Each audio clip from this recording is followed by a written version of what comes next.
Okay. Very good evening, guys. Can you all let me know if you all can hear me and see a screen? Yes. Can see a screen? Yes, no. Right. Okay, good. So today, guys, will be the fourth class for unit number 1. Okay. Now there are a few new students who have actually joined the groups, right? So now I feel that those people, you're not lost, and you have an idea about what is happening. So let me take 2 minutes just to brief what we have been doing so far. Okay. We started classes in July. We have done 3 classes so far. The recordings of those 3 classes is available on the group description, on the WhatsApp group description.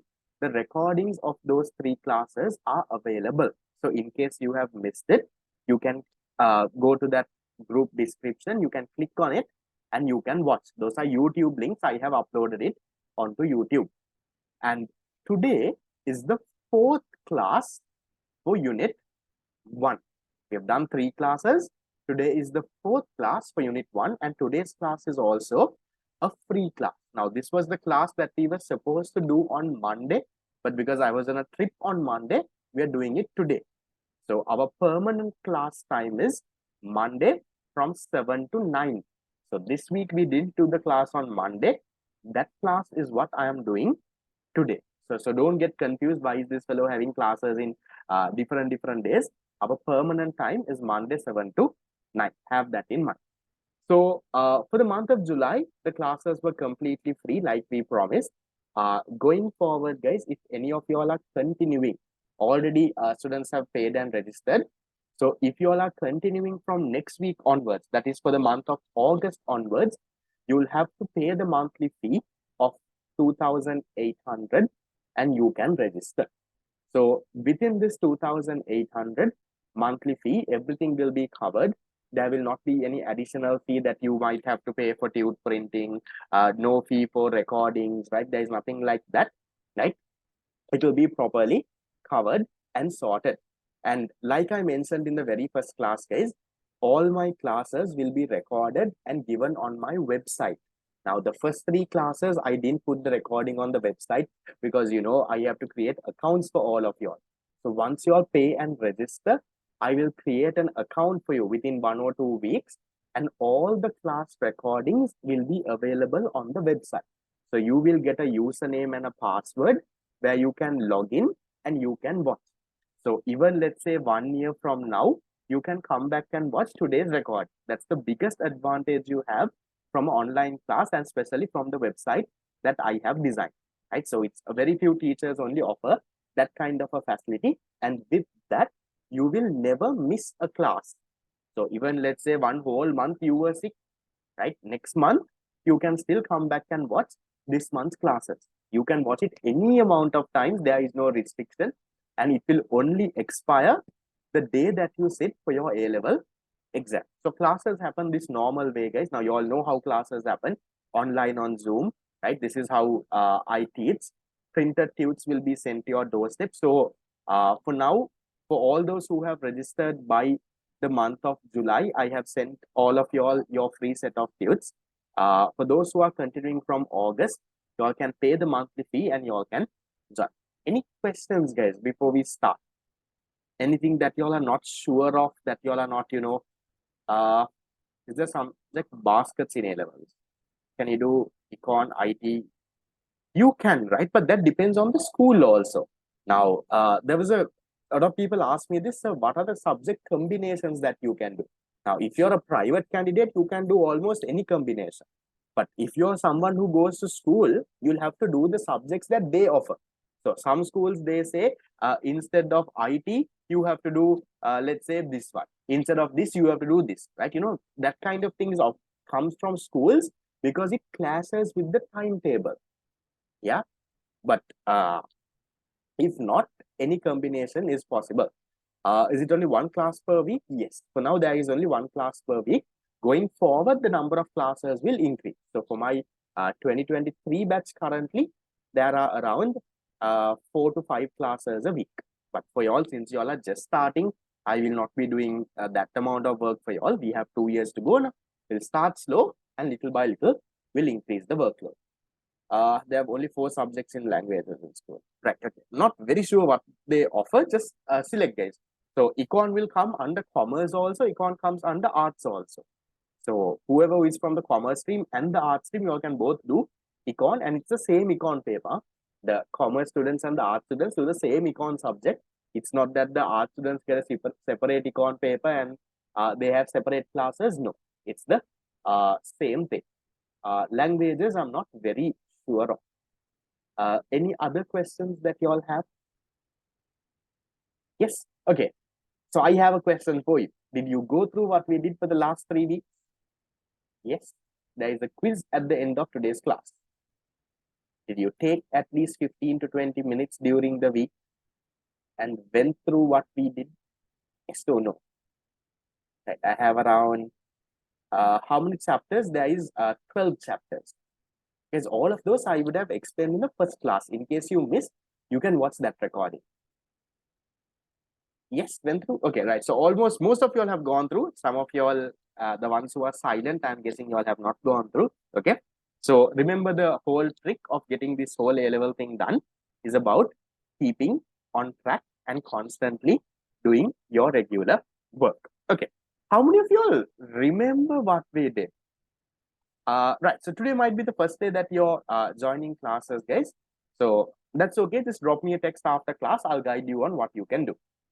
Usually, guys, the class fees is paid by the 10th of the month. Usually, that's the deadline. By the 10th of each month, you need to pay the class fee for that month. For example, the class fee for August needs to be settled by the 10th of August. So we give you all a 10-day period. But the earlier you all can pay, that is easy for us also. Because if that month, if we have to send some tudes or anything, we can sort it at the earliest. So as a practice, if it's not a financial issue that you all have, because most of you all, I know, it's not that you all don't have the money. It's that, you all are lazy to pay. Sometimes, you remind your father or brother, he keeps forgetting, right? You all always, you want to make an online transfer, but you keep on reminding the fellow. He also keeps forgetting, at the last day, then you all pay. That's what happens. It's not that you all don't have the money and you all are waiting for the money. It's that, you all are just lazy and, you can't get the payment through. So try your level best to pay it at the earliest, guys, because that makes it very easy for the institute and for you all as well. Okay. Right. So that's all the questions that I had. Okay. We'll start and we'll get going. Okay. How many of you all remember what we learned last class, guys? In terms of this story called opportunity cost, do you all remember? Yes, I asked you to read a little about opportunity cost being 0. I asked you all to, I gave you all some homework. You see, I have marked it over here also saying homework Google. Did you all read? Yes, no? Okay, wait, my screen is not stable. No, hold on. Right, now my screen is okay. Okay, so I've marked it over here also saying homework Google. Okay, so I'll just summarize this part in 5 minutes and then we'll go to today's part. Today's part is not very connected to the previous part. There is a small connection. So even if you don't know the last class's work, you will still understand today's part. That's the good news. It's a little connected, but not 100% connected. Okay, there is like a 10-20% connection. So let me summarize it. We'll quickly go through. Remember last class, we spoke about this story, right? I'll come to this. Did some of the students actually send me pictures, guys? Did you all make some nice short notes or anything and paste on your tute? Yes? No? I shared a few stories on my WhatsApp status also of some of my students who have like made some nice notes and all. And if in case you made something, you can send me a picture across, right? So you make your tute as nice as possible so that you like to study. Okay, so we'll come to this. Last class we talked about human wants being unlimited. We said there are unlimited human wants, but the resources that are there to satisfy these human wants are limited. So can you all tell me, because of the fact that there are unlimited wants and limited resources, we come to what problem? What is created because of this? What's the concept that we learn? Because of the fact that there is unlimited bonds and limited resources, we end up with a problem called, or we end up with a concept called what? We end up with something called scarcity. What is scarcity? Scarcity is the limitedness of resources compared to unlimited bonds. So we say that, what do we say? We say that our resources are scarce. Right? I think there's a small connection issue. No, did you all hear me? Right? Okay. We say that our resources are scarce. You don't have all the resources to satisfy all your wants. It's never going to be enough. And then remember, I told you, these scarce resources have what? They have what users? Scarce resources. What users do they have? These scarce resources have alternative users, meaning you can do different things with your resources. So what was the example I took? I took a plot of land. With my plot of land, there were so many things that we could have done. No, remember here we have listed, you can build a house, you can do farming, you can build a school, you can build a shopping mall, you can give it as a car park, you can do so many things. Can you then tell me, with my limited plot of land, with my scarce plot of land, can I do all of this? Can I make use of all my alternative resources? I can't. Then what should I be doing? If I can't do everything, what should I be doing now? I should be making a choice. I need to choose. I can't do everything, right? My scarce plot of land has so many alternative uses. So therefore, I need to make a choice. Then we came to this concept. Now, how does a person make a choice? Usually, they rank them, right? This is the best option. This is the next best option. This is the third one, fourth one, fifth one, right? You rank your options, no? So after you rank your options, then, right, then what happens? Can you tell me, the moment you make a choice, what is created? The moment you make a choice, there is some sort of a cost that arises. What's that cost? The moment you make a choice. The moment you make a choice, it leads to something called an opportunity cost. What is an opportunity cost? Opportunity cost is the benefit foregone from your next best alternative. So for those who can remember, can you go through my example over here? I have said school, farming, house, and car park. Can you tell me what is my opportunity cost in this example? If I have ranked it this way, school, farming, house, and car park, what is my opportunity cost? What is my opportunity cost? Is it the school? Is it the farm? Is it the house? Is it the car park? Or is it all of it? Or what? What's the opportunity cost? The opportunity cost is farming, right? Opportunity cost is your next best alternative. But is it only farming? No.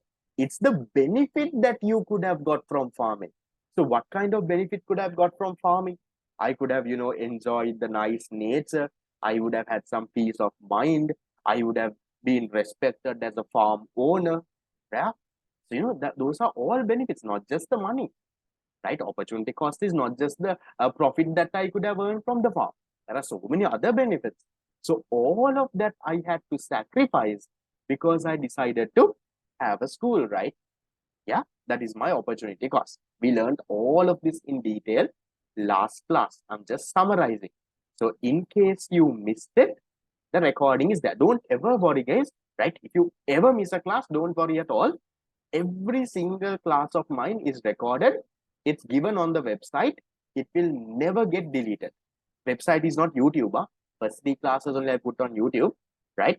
The recordings will be there on the website. The ones who have paid the fees, you will have access to it, right? Any day, right? Even like I always say, 2 years from now, even the day before A-levels, if you want to come and watch today's recording, you can watch it. It's made in that way. So you will never ever miss a class. That's a big benefit that you have. Because what happens is in A levels, now sometimes, 2 or 3 weeks you don't go for classes, you miss it. Let's say family function, right? A wedding. Or let's say, some school sports meet, prefects day, this day, that day, you miss around 2, 3 classes. All of a sudden, the subject becomes Greek now. You don't understand anything because why? All of it is connected. You miss 2, 3 classes and you come to another class next month, right? You're fully lost. So because of that only, the recordings will always be there. So you can always watch and you can always get it done. Okay. Then we went through this. Can you tell me, guys, what did I tell? If you go to Cargill's and if you see that there is no tippy tip, right? There is no tippy tip. Is that a shortage or a scarcity? What's that called? You go to Cargill's and there is no tippy tip. Is that scarcity or is that a shortage? That's called a shortage. Can it be solved? Can that be solved? Yes, right. Maybe because of some supply side issue or something, there would have been delays in the courier or delays in the transport. You can solve that, yes. But can you solve scarcity? Can you solve scarcity? Scarcity cannot be solved. So scarcity is called what? It's called a universal problem. It's called a central problem. Then if I ask you guys, now what if we use our resources very carefully, economize, can we solve scarcity? Can we do that? If we use our resources very carefully, right? No wastages, nothing, very economically we use it. Can we solve scarcity? We still can't solve scarcity. No. Why? Resources are unlimited. Sorry, bonds are unlimited. No matter what you do, no matter how carefully you use your resources, our bonds were unlimited. You can't solve it. Then if I tell you, developed countries like USA does not face scarcity, do you agree with me? Developed countries like USA who has so much of resources, they don't face scarcity. Do you agree? No. No matter how developed they are, no matter how much of resources they have, their bonds are also unlimited. They also can't solve the problem of scarcity. So what am I trying to tell you? I'm trying to tell you that scarcity is what? It's a universal problem. It's not just something that is there for Sri Lanka, not something that is there for India. It's there for every single one. So example, guys, is if you take a resource, right, you will understand when we do more and more. So an example what I can give is, if you take any resource, take your money. Now, do you have unlimited money? Take labor, take capital. Do you have unlimited resource, satisfy everything that you want? No, right? That's what you call scarcity. Then, guys, okay, there was another question that some of you all asked me during class, right? About the Z scores to go to a local university, right? I thought of taking around 5 minutes. So since this is the last free class and some of you all I might not see you all also for the next 2 years, right? So I thought of taking 5 minutes to just run you through this. Okay, how many of you all guys have plans of getting into a local university or something? Yes. You have plans of getting into a local university after A-level? Maybe the University of Colombo, maybe I don't know, anywhere, right? You have plans of getting into a local uni. Okay. So for those people, right, I'll just give you the benefit. Okay, listen very carefully. Okay, now I'll just tell you a little bit about me and I'll connect it to this story. Okay, so remember I told you in the first class, I was among the top 50 in the island and I did A-levels in 2017. Okay, so I had a Z score of around 2.2 something. I can't remember exactly how much. A Z score of around 2.2. Now, some of you all must be wondering, what is this Z score? What does it really mean? Okay, so this Z score is, okay, this is a little bit of statistics, guys. I'm not going to explain what is a Z score. Okay, this is a little statistic. A Z score is how well you do compared to the average student. Now, usually Z scores maximum is around 3. There are instances where I can go a little bit more than 3 also, but maximum 3. I remember in my year, the island first, right? The island first, his Z score was 2.5. Okay, my Z score was around 2.2.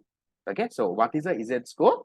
It's how well you do compared to the average student. Now I'll give you a good example to explain this. Okay, let's say all of y'all, right? Let's say all of y'all get 100 out of 100. Let's say every student who has done, there is nothing called which subject has the highest. There's nothing like that, right? If every student got 100 out of 100, let's say there are 100,000 students who are writing A levels, everyone got 100 out of 100. What do you think your Z score would be? You think it would be 3? Would be the highest? What do you think your Z score would be if everyone got 100 out of 100? Now, 100 is the highest mark that you can get, right? You can't get marks more than that, no? So you've got the highest possible mark that you can get. You think your Z score is going to be the highest? No, because everyone got 100 out of 100, right? Are you better than the average person? Average student also got 100. Everyone got 100. You also got 100. So if everyone gets 100 out of 100, guys, your Z score is going to be 0. This is what your Z score will be. So Z score is not always about how much marks you get. Z score is usually about how better you are compared to the average student. Now, for example, let's say now, if a subject is very hard, let's say, for example, let's say something like, okay, let's say econ paper was very hard. Econ paper was very hard. Average mark for econ is only 50. But you got, average mark for econ is 50, but you got 90. Now, in that case, your Z score will be, right? Your Z score will be very high. Now, let's say econ paper is very easy, right? Econ paper was very easy. Average mark for econ was 80 and you got 90. Now, compared to the average person, you haven't done that well. No? Average 80, you got 90. So your Z score will be not that great, guys. Your Z score will be comparatively low. So remember, Z score is not really about the marks. Z score is about how well you do compared to the average student. So if the paper is easy, everyone got 100 out of 100 and you also got 100, your Z score is actually 0 because there is no difference between you and the normal person. So then, how does this Z scores work? How much do you have to get? Yeah. So I'll just give you certain degrees, right? Now, I had a Z score of 2.2. I ideally could have gone for any university, any degree, but I did management at the University of Colombo. So I'll say UOC. Management at the University of Colombo, I'll tell you the Z scores to go from Colombo, right? It changes a little from district to district, okay? The Z score that you need is around 1.72, if I'm not mistaken, okay? Then there is management at Japura, University of Sri Javadanapur. Here, the Z score that was required was around 1.78 or somewhere 1.78 or 1.8. It changes from year to year, okay? It's not the same. Then there is law, right? You all can do law as well. Law at the University of Colombo. This is the best place to do law. Here, the Z score that was needed was around 1.9 something, 1.93 or something. Then now there are new degrees, guys. There are better degrees than management also. Things like, you know, business science and all. So there is a degree at the University of Moratuwa that is on business science. That's analytics and stuff. That also, if I'm not mistaken, has a Z score of around 1.9. Now, these might change. Now, when it comes to your year, this might have gone a little higher. There could have been a newer degree that is much higher, right? There are a lot of things. So if you take last year, now this cutoffs, this is based on demand and supply, right? Last year, there was a big demand for these IT related business analytics, those degrees, there was a big demand. So the Z score entry for those degrees were higher. Now, in 2 years' time, this might change, right? So that can be different from your. So keep your options open, guys. During those times, new degrees might come. There can be interesting ones. Now, in the University of Morato, there is an artificial intelligence degree also. Now, what do we look at? We look at the very common ones, the management, this one, that one. Now, see, imagine you have a degree on AI, artificial intelligence. I don't know what they teach in that, but sounds very interesting, right? So there are new ones that are coming, and maybe in 2 years there can be even better ones that will come. So there is so much of thing. Now, I will give you the benefit of going to a local university. Now, I know, is have your parents or anyone, brothers or sisters, or let's say, uncles or aunties or someone, has anyone come and told you, don't go to a local university, it's a waste of time? Have you all heard that story already? Yes, has someone put that into your head? No point, don't go to a local university, waste of time. Yeah. Okay. Yeah. Okay. Many of them would have, right? Right. Can you ask any of them, okay, if they had the result to go to a local university? Ask any of those fellows, right? I don't know who tells you, whoever who tells you, just ask them. Or don't ask them to, put them down or anything. Just ask them, when you did A levels, what were your results? Just ask them that way. Yeah. Those are probably fellows who didn't have the result to get into a local university. Yeah. So just ask. Don't go and tell them, you are telling this because you couldn't go. Don't tell them all of that. Just tell them, just ask them, right? Now, there are very few people who have the result and didn't go. Those people, fine. If they say something like that, okay. But most of the fellows who tell that, it's a waste of time, it's this, it's that, right, are people who don't even have the result to get into the local university in the first place. Yeah. So just because of those fellows are saying, you don't take it for granted. On your end, you study hard, get a good result, and after that, it's your choice. Now, after you get a good result, it's up to you whether you want to go to a local university, whether you want to go abroad, whether you want to, study privately. That's your decision. But without having the result, don't go and, talk nonsense about local university is useless, this and that. You have the result and you don't go, that's all right. So our thing, whether you go to a local university or not, you try your level best to get the best possible result. After that, it's your decision whether you go or not. I'll just tell you a little bit about the local uni, right? Now, I'm from the University of Colombo, Faculty of Management and Finance. We call it UOC FMS. Okay. Now, at this faculty, we have currently around, my batch has 580 students. The future batches, now it has increased. Now, currently, there is around 700 students per batch. So, these 700 students are people from all around the country, not Colombo people, though, people like that. There's people all around the country. Think of the network that you will be building, guys. So, think all these people. Am I stuck? Yes. Safe, right? Is my audio, video, anything stuck, or is it going okay? Safe, right? In case it gets stuck, let me know. Huh? Right.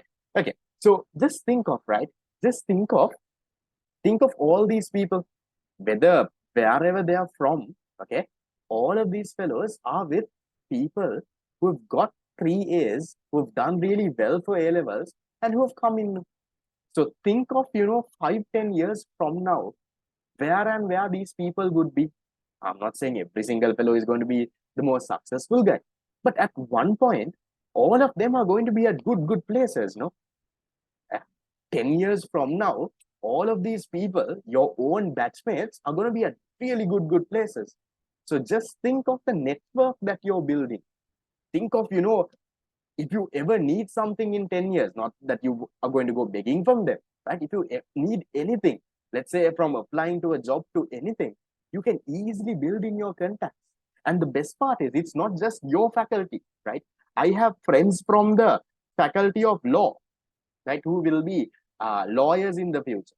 I have friends from the faculty of medicine, We've got friends from all the other faculties, the faculty of science, the faculty of arts, the faculty of, computing. So you build, right? Now, if you just go for the lecture and come home, you will not get friends. But if you properly make use of these 4 years, if you can build in that network along these 4 years, there is a huge advantage. Give me a second. Hold on.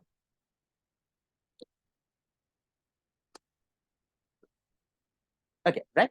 So within this 4 years, right? Within this 4 years, if you can make the best of it, if you can, make use of every single, build your network, be a part of your sports. Now, I'll just tell you about sports teams. I was not someone who did a sport at uni though, but all these people who are in sports, right? They tour abroad. They go now. I remember the cricket team, almost every year they go abroad for a tour. So fully sponsored by the university. Yeah, tickets to accommodation to, everything is sponsored. Then if you're part of these, these case study clubs, this club, that club, all of that, they sponsor you and send you abroad representing the university. Now, you never have those in private unis, guys. In a private university, they'll somehow try to take the money from you and, send you abroad if you want from your own money. But when you look at a government funded university, there's so much of opportunities only if you make use of it, though. If you're someone who just goes for lecture in the morning and come back in the evening, then you think there is no point. But if you really make use of it, if you can build in that network, get the best use of, the lecturers, the everything, you can do wonders, guys. Even, the clubs and societies. I was also part of Rotaract at university. There's so much of things that you can actually do. And the best part is it's completely free. Now, if you're someone who is really rich, I will always recommend you to go abroad because that experience at a world-class foreign university, what you're getting is way better than what you will get at a local university. Let's say University of Colombo, anywhere. That's way better there, right? If you can go abroad, right? If you can fund it, or if you can at least get a 50% or some scholarship and go, definitely go abroad. But compared to, let's say, a private university, I will definitely say a local uni is better. One, it's completely free. You don't have to spend. And second thing, it's recognized. Yeah. Things that you learn, you're not going to learn basics. You're going to learn the proper, quality stuff. Can be sometimes, a little outdated. Government university, product outdated maybe. But still, way better than a private university that you might find in, let's say, in Sri Lanka. I'm not saying these private campuses, guys, these ICBT, ESOF, these those kind of places. Sometimes the degrees are very easy. There is nothing that you will really learn from it. It's just that it's like you pay money and they'll easily pass you. Very easy, small assignments and stuff like that. There are private places also who have good degrees, but again expensive. You might have to spend around 2-3 million. That's around 20 to 30 lakhs. Not easy money. So that way, a local university is the best choice that you can get. I am not saying that just because you don't go to a local university, you're a failure, you're not successful. There's nothing like that. There are more than enough people that I know who even failed O levels and are doing great. Don't misunderstand me there. I'm not saying just because you go to a local university, you're the most successful person. Everyone will come behind you to offer jobs. No, nothing like that, right? But the opportunities that you get, that is so huge. You will not get it anywhere else. If you can make that proper, contacts, the proper thing, you can do wonders. So for now, whether you have decided to go to a local university or not, that's okay. At least for now, work to get a result good enough to go to a local university. Later, when your results come, then you make the decision whether you want to go or not. For now, you study hard so that you have the result. Because later, if you don't have the result and you want to go, can't do anything. So now give it your best shot. Try to score 100 out of 100. That's your target. Later, you might even become island first. You might be island first. Sometimes you might don't want to go to university. That's okay. Yeah. So give it your best shot and get it done. And I'll just tell you a little bit about the marks. Now, some people always ask me, sir, how many marks should I get? How many marks should I get? Okay. I'll tell you this, right? I remember during my year, I had a friend, she had 3 A's. 3 A's means more than 75. For the 3 subjects, she had 3 A's. But her Z score was only 1.4. Her Z score was only 1.4. So even though she had 3 A's, that is 75, 75, 75, oh, I don't know, more than that maybe, but she still wasn't able to get into, let's say, a good university, right? Colombo management, you can't get in. There are the other ones. There are the second tier ones. There is Calania management, Japura BCom. There are so many others, right, which I have not talked. There is around 50, 60 degrees. I just highlighted just 4 degrees here. I'll give you all more information later. Just a few. So look at that, right? Someone who got 3 A's only had a 1.4. Now, my Z score was around 2.2. I remember in my detailed result sheet, I don't know if that comes anymore. I had 2 A1s, right? And 1 A3. So a A1 is something more than 93, right? At that time. Now I don't know if that is there. So I had a A1 for econ and I had a A1 for business. Then there is A3, that is from 75 to around 83, I think. Okay.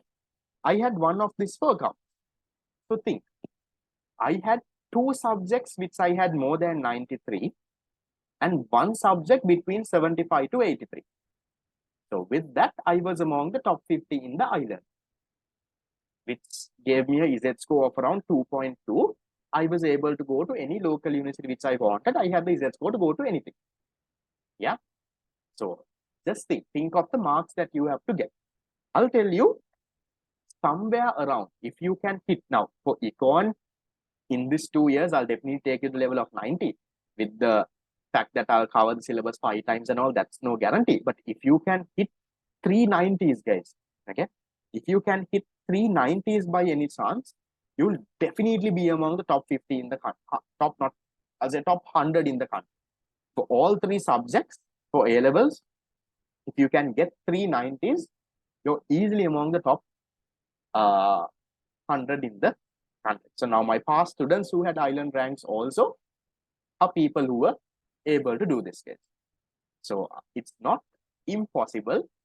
And remember, I told you in the first class, I was also not someone who studied 24/7, but we were on track. We knew what is happening. We were not people who came home and opened the book and studied for 5 hours. No. But we know, okay, this is what is happening in class right now. We take 15 minutes to go through what we did in the previous class and go. So those small things help a lot. So keep doing those little by little. I have done it. My students have done it. The question is, why can't you? Yeah, you can also definitely get it. Now I'm waiting for this year's A-level results also.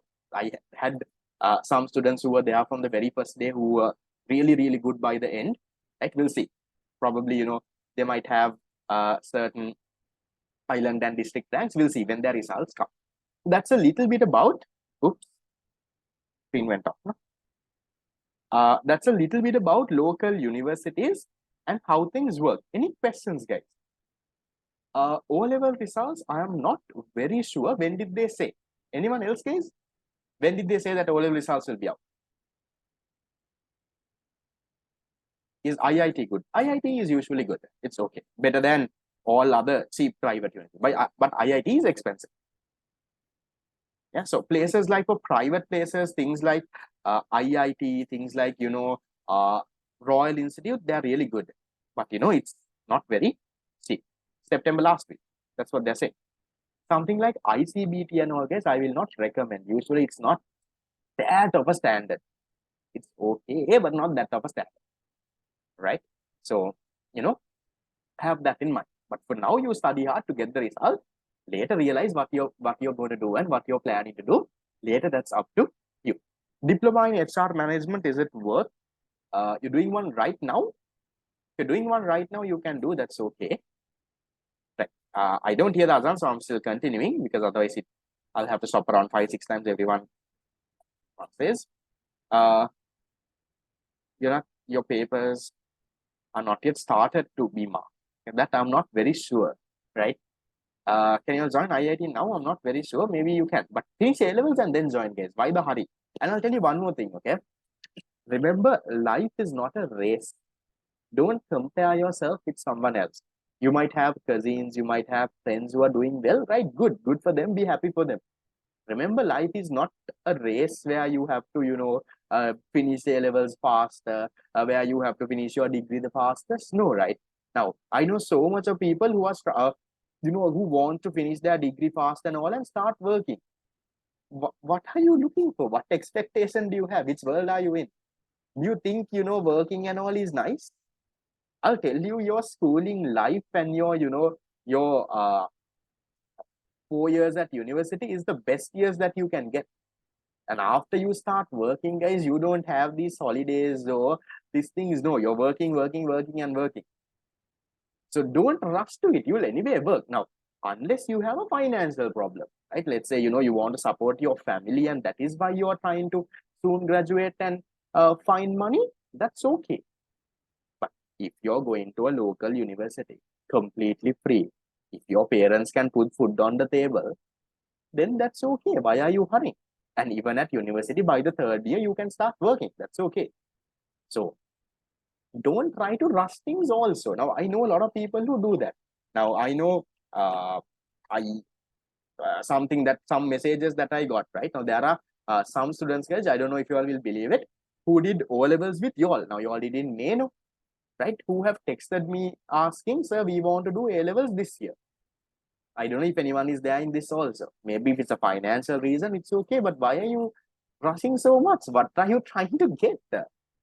Why are you trying so hard to go and start to work? You think working is nice. You're skipping the best years of your life, right?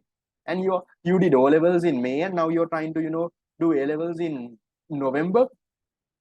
What's the purpose? And those kind of people, they can't do that great. Within 6 months, you can, unless you're really smart, you can get an A. Otherwise, they'll just pass, right? Let's say 3 Cs and this. And what happens? Then they start working. They're working for salaries of, let's say, 10,000, 15,000. Why? Why are you so much in a rush? Yeah, I'm repeating, if it's a financial issue, that's okay. But if it's the otherwise, please don't rush, guys. Don't rush and don't go and, do nonsense and enjoy your schooling life. Be a part of all the clubs, the societies, the sports, the everything, right? Because you're never going to get it back. Okay, that's it with the university story, right? Do we have to do CIMA now? No, you don't have to do CIMA now.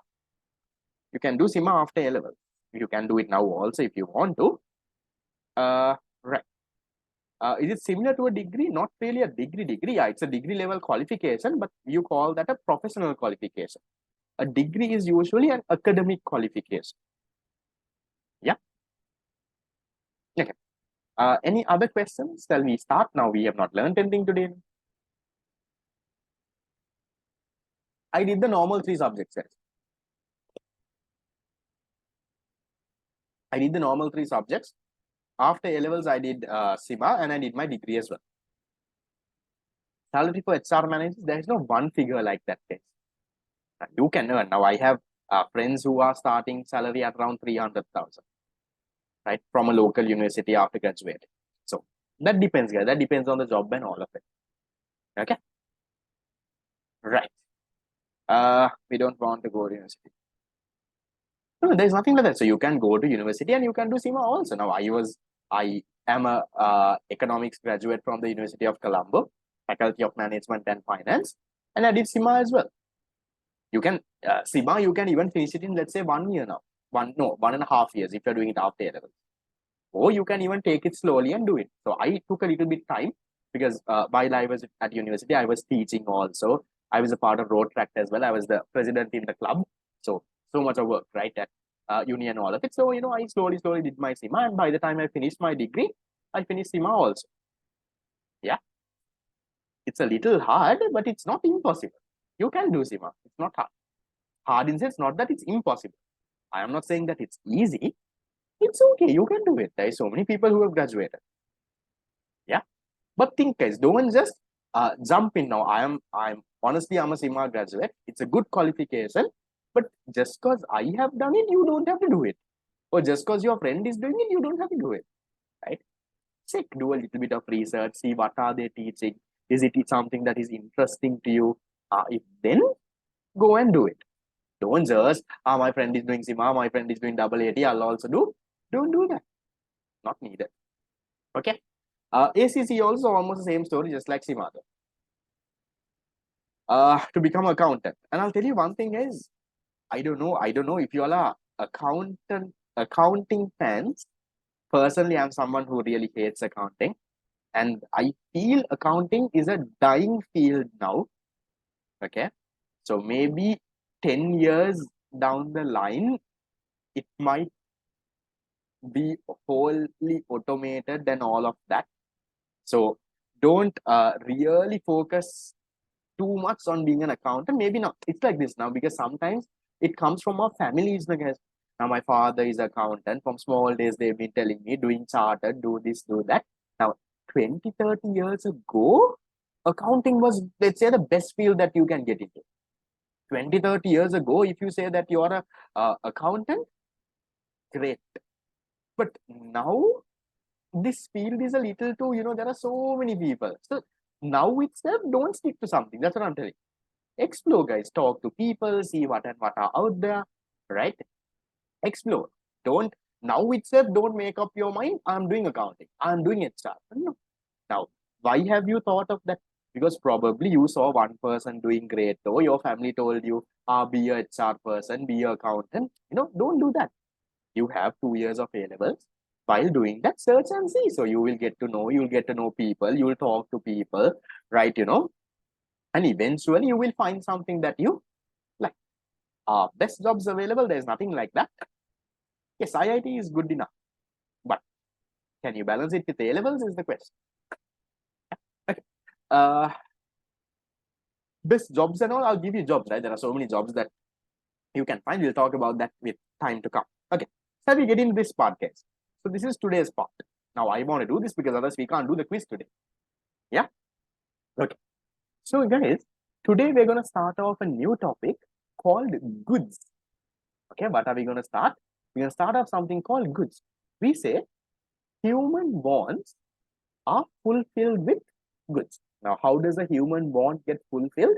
A human want gets fulfilled by consuming a good or service. So how do you define goods in economics? We say a good is anything that provides us positive satisfaction. Another name for positive satisfaction is what you call utility. A good is anything that provides you positive satisfaction. What does that mean? That means when you consume it, consume doesn't mean eat. When you, let's say, wear a cloth, buy a phone, let's say, come to class. If you feel good about it, if you feel satisfied, if you get some positive satisfaction, we call it a good in economics. Look at this. Human wants are fulfilled with goods. Anything which provides positive satisfaction. Another name for positive satisfaction is utility. Anything that provides positive satisfaction or utility is called goods in economics. In economics, there are two types of goods. One is non-economic goods. What are non-economic goods? There are a lot of names for this. You also call this free goods, cost-free goods, natural goods, right? So many different names. The other type of goods are economic goods. So there are two types of goods, non-economic, economic. What's the difference? Listen very carefully, very important. Huh? Okay. Non-economic goods are the goods that are unlimited in supply. What are non-economic goods?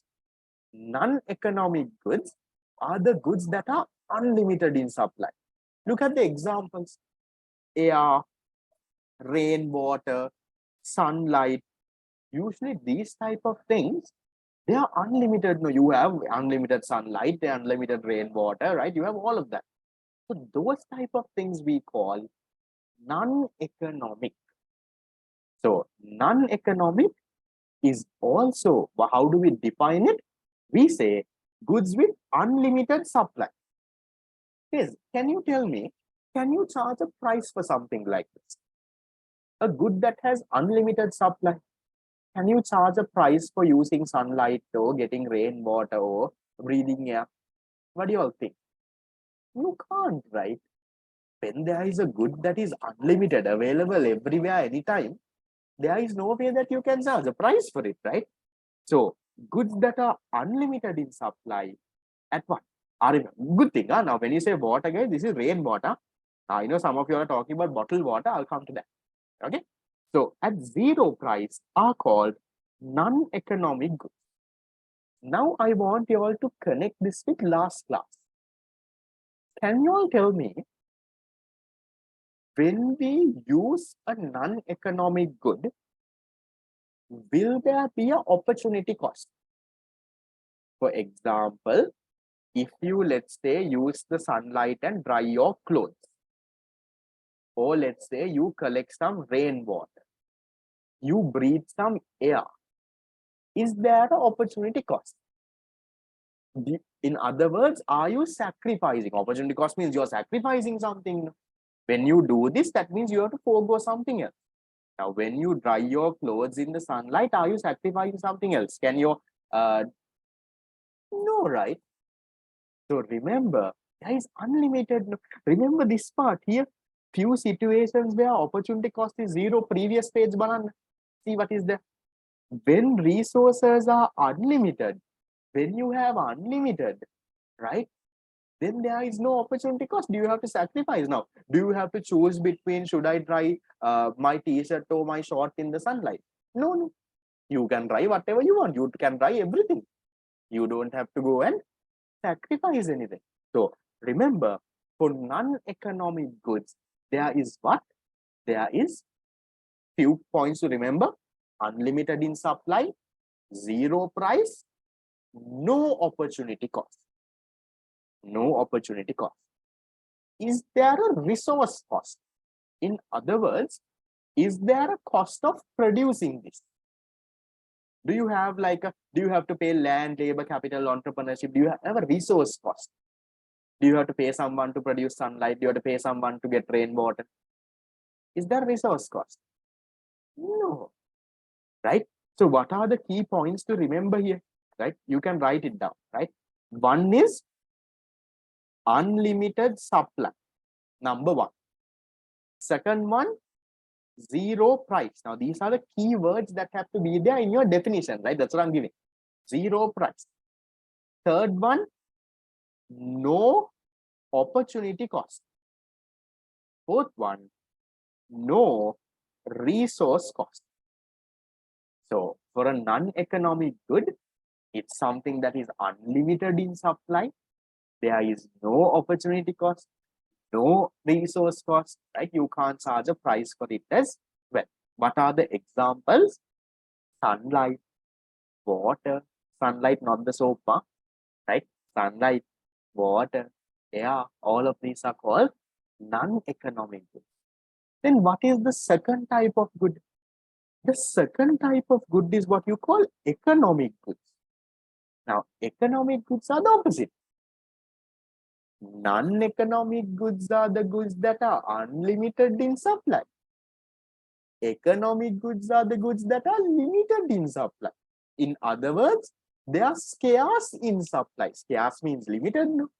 So, goods with a scarce supply or goods with limited supply, those are called economic goods. Goods with a limited supply. Look at these examples. There are so many. I have just given a few. Pens, books, rice, wheat, flour, right? Whatever is there around you also, they are economic goods. Can you now think and tell me, guys, do these things like pens, books, rice, wheat, flour, is there a cost of production? In other words, is there a resource cost? Yes or no? Is there a resource cost? There? Yes or no? There is, right? There is a resource cost. Yes. What about the opportunity cost? What do you think? There is an opportunity cost. Shall I explain how? Let me explain. Now, if you are going, let's say you're producing rice. Let's say I have a plot of land. You can't produce rice in the sky, no, guys. To produce rice, you need a plot of land.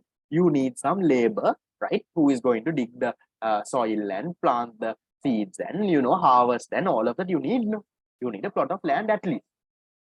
So don't you think when you produce rice, you sacrifice something else? In that plot of land, don't you think you could have produced something else? Let's say in your garden, you produce rice. Instead of that, you could have produced something else. You could have grown some vegetables. You could have produced, let's say, corn. You could have grown some mangoes. There is an opportunity cost. You're sacrificing. Let's take pens. Take the Atlas company. You all know Atlas. Now, Atlas, to produce a pen, they have machines. They have labor, right? They are using this plastic. Don't you think with that machine, labor, plastic and all, they could have produced something else? They could have, right? So that's why we say economic goods have an opportunity cost, because economic goods are scarce, they are limited. So when you're producing, that means you're sacrificing something else. Yes, if I ask you this, guys, this class that we are doing right now, economic or non-economic? What do you think? Is it an economic good or a non-economic? Economic. But this is given for free, guys. Now we said non-economic are free, no price. Now this class, I'm not charging you anything. I sent you all the tunes also. What is it? Economic or non-economic? This class right now. Remember, guys, even though this class is given for free, right? It's a what? It's an economic good. Now, don't you think with the money that I spent on printing your tunes, I could have done something else? Now I sent you all tunes, right? Almost I have sent tunes to around 180 or 190 students, even though everyone is not here. Yeah. Don't you think I could have done something else? Don't you think with these 2 hours that I have on a Friday night from 7 to 9, I didn't have better things to do? Do you think the only thing that I could have done on Friday night from 7 to 9 is sit in front of my laptop and teach you? So doesn't my labor, couldn't it have been used for something else? Then think of my laptop. Does my laptop from Friday 7 to 9, does it have to be running Zoom? Could have been used for something else. No, I could have watched a movie on the laptop. So there is an opportunity cost, right? Remember, economic goods doesn't always have to have a price. That is where some people get confused. Some people say, okay, non-economic goods, anyway, there is no price. Air, sunlight, rain, water, can't charge a price. No? So anyway, no price. Economic goods, mostly there is a price. But sometimes consumers don't have to pay a price. So therefore, for economic goods, having to pay a price is not a characteristic. I'll give you another example. Think of your school textbooks. Now, all of you all did local O levels. No? So until local O levels, right? All of you all got textbooks. No? Now, sadly, for A levels, there is no textbook. Yes, why do you think for A levels there is no textbook? Now, until O levels, there are textbooks. No, every subject there is textbook. Why can't they print and give a textbook for A levels? Why are they not doing that? Why? That is something I also don't have the answer for. That's why I asked you all, right? So maybe if you all find, right? Maybe if you all, find it from a teacher, let me also know, right? I don't know why they can't do that. If they can do so much, if our government can waste so much of money, I think the easiest thing that they could have done is, print a textbook and given for A levels also. That will help a lot of students. Now I'll tell you a case. Now there are students, especially private candidates, right? I feel really bad for them. There are people who are doing A levels this year. Now they are dropping me a message with 4 months to go. So now only I'm starting to study. Now, for the ones who are going to school, the ones who came for class from the beginning, they are okay. But there are some private candidates who do nothing. All of a sudden, they remember, Amma said, I also have to do A levels this year. So 4 months before the paper, now they are struggling. Right? They are trying how do I put my application, because they are do it on their own. No? How do I put my application? How do I, cover the syllabus? Now, these are all 4 months. So sad, right? So in that case, if they had, let's say, at least a textbook, that would have been some guidance. At least they could have read it and done something. So I feel the government could have. Maybe they don't have to print it and give. That's okay. At least they can make a textbook and put it on the website. No? They can put on the website. If students want, they can download. Now, if the argument is they don't have money to print, make one and put on the website and keep. Nothing wrong, no? So students, if they want, they will download. Now everyone has a phone. At least from the phone, you can view the PDF. No, there is nothing wrong there. You can view the PDF. You can do. See, those are things the government should have done, right? Our fellows are doing nothing. Okay. So let's. Okay, my story once again. So government textbooks, the ones that you got so far, did you pay a price? Did you all pay a price, guys? When every year. Now, if you're from a government school, every year they gave you textbooks for free, no? No price. Consumer didn't pay a price. You didn't pay a price, no, unless some private schools, you have to buy it. But government schools, you don't have to. But just because you didn't pay a price, is it a free good? Is it a non-economic good? Can you call this, just because there was no price, can you call this a free good? No, right? Even though you didn't pay a price, the government had a cost. Government had a resource cost. Government had to pay money to print the book. There would have been an opportunity cost. Government could have done something else with that money. You think a government has no other thing to do than printing books for all? With whatever money that is, I don't know if you all were ever interested. Have you all seen in the textbook, in the first page or second page, there is something that gives the price of the book. Government spent this much to print this. Have you all seen that? I don't know if it's still there. In the first page or second page, there is sometimes. The government has spent this much rupees to print this book. No, in your latest books, no. I remember when we were going to school, in every book there is, right? The government has spent this much to print it. It was very exciting early. When we get a new set of books, you always open and see to see how much the government has spent. So remember, just because something is given free for you, you can't say that it is a free good. Now, free good is another word for non-economic. So in economics, free goods are goods that are unlimited in supply, non-economic. Economic goods are goods that are limited in supply. These economic goods, sometimes there might be a price, sometimes there might not be a price. For example, your government textbook, economic good, scarce, limited good, but you don't pay a price for it, right? So once again, let me quickly summarize. What is a good? A good is something that provides positive satisfaction. In other words, a good is that something that provides utility. And through a good, you can fulfill a human want. There are two types. One is non-economic. What is this non-economic? Another name is free good. Another name is natural good, right? All of those, they are unlimited in supply. The moment I say non-economic good, remember air, rain, water, and sunlight. Unlimited in supply. No resource cost, no opportunity cost, zero price.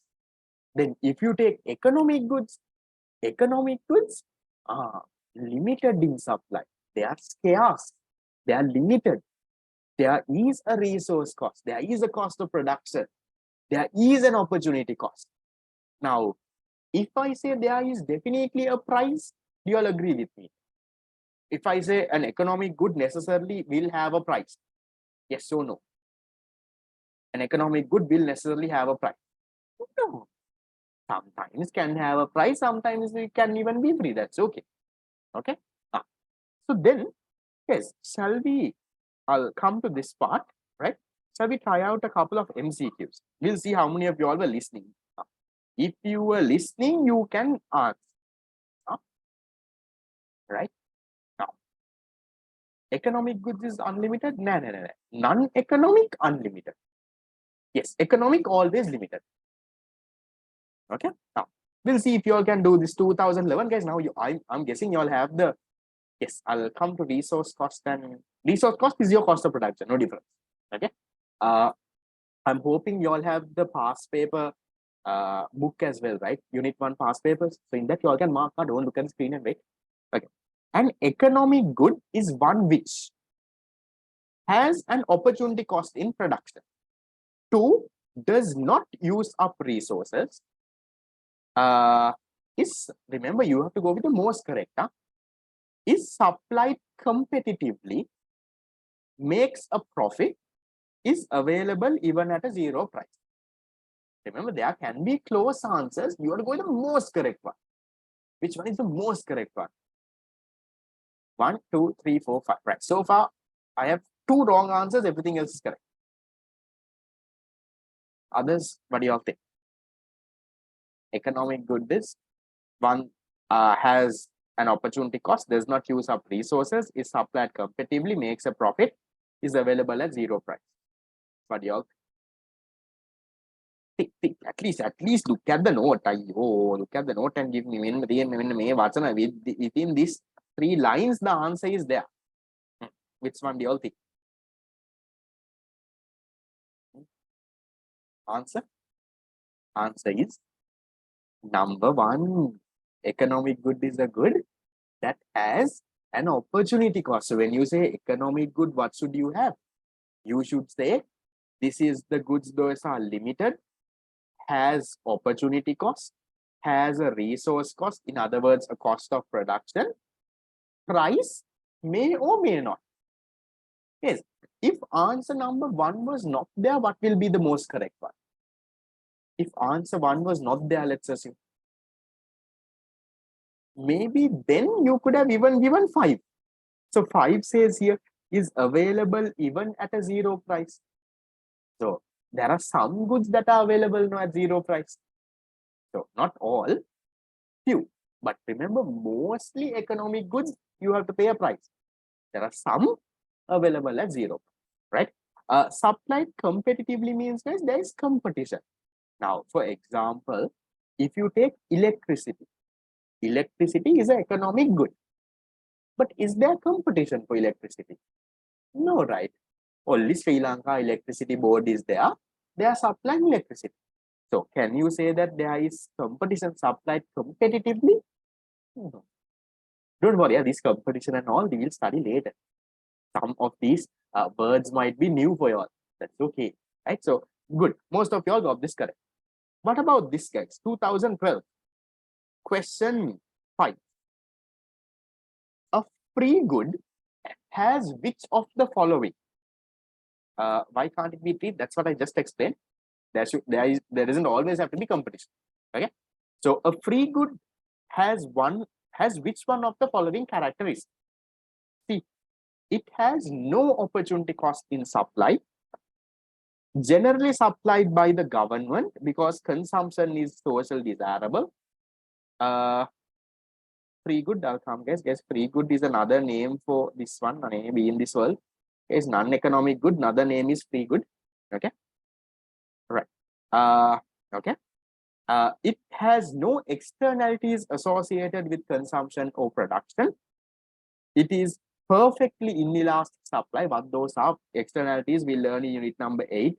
Inelastic supply, unit number 2.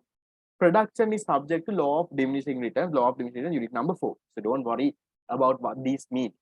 But with what you have learned, you can still answer. Don't get scared with the big words they have given. Easy one, now these are actually A-level papers. Mother paper. I didn't make the question easy to make you all feel good though, to show that this thing. What do you all think? A free good. Remember, another name for free good is non-economic, right? So what can you say? What do you think the answer is? 1, 2, 3, 4, 5. Answer. Number 1 has no opportunity cost in supply. So free goods or non-economic goods, what are the examples? We have examples like sunlight. rainwater, air. Is there opportunity cost? No, unlimited. No opportunity cost. Yeah. Right. So looks like most of you all are okay with that. Right. So I just want to check whether you all are okay. Is that fine, guys? Are you all okay? Economic and non-economic? If answer one wasn't there, has no externalities, no, you can't say this. Okay, right. Now we'll come to an interesting part. Now we learned economic and non-economic. No? Okay, see, economic goods are produced with the intervention of man. That is clear, no? Pens, what all of those intervention of man. With the combination of resources, land, labor, capital, you combine and produce.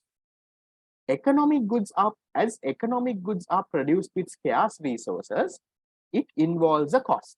So there is a production cost because you have to use land, labor, capital. There is a production cost. Yes. Right. Also, there is a choice. So instead, you could have produced something else. Although, look at this, very interesting story. Although there is no room to convert an economic good to non-economic. Now, when a good is an economic good, okay, you can't convert it back to a non-economic. You can't do that. Economic cannot be converted to a non-economic. But the other way is possible. What is the other way? There are situations where non-economic goods, yeah, non-economic goods can be converted to economic goods. So there was a question in the chat box as well, right? A question in the chat box I had was water bottle. Now, the water that you find, the rainwater or whatever water you find in a river, unlimited, non-economic. But do you think bottled water is non-economic? If you take that water and purify it and put it into a bottle and label it, and do you think that is an uneconomic good? Unlimited in supply? No. So can you see? Non-economic goods can be converted to economic. Think of the air that you're breathing, the oxygen that you're breathing, non-economic. But if you go diving, let's say you go diving in the beach, they give you an oxygen tank. They put oxygen into a tank and they give you. Is that non-economic? No. Economic, right? Fan, not really, will not put that as an example, right? What about now? Sunlight, non-economic. But let's say you convert that into, let's say, a solar panel or something, economic. Air that you breathe, non-economic. But when that air is given in oxygen tanks to, let's say, patients, right? Patients, they put this thing and oxygen is given. That is non-economic. So, non-economic goods can be converted into economic. Fruits and vegetables, guys, they are anyway economic. You can't take that as non-economic, right? You can't say there are unlimited fruits and vegetables. Now, even something like vegetables produced by human intervention, the farmer is growing it and see. Now, for example, here, something like rice. No? So, rice, fruits, vegetables, all are economic.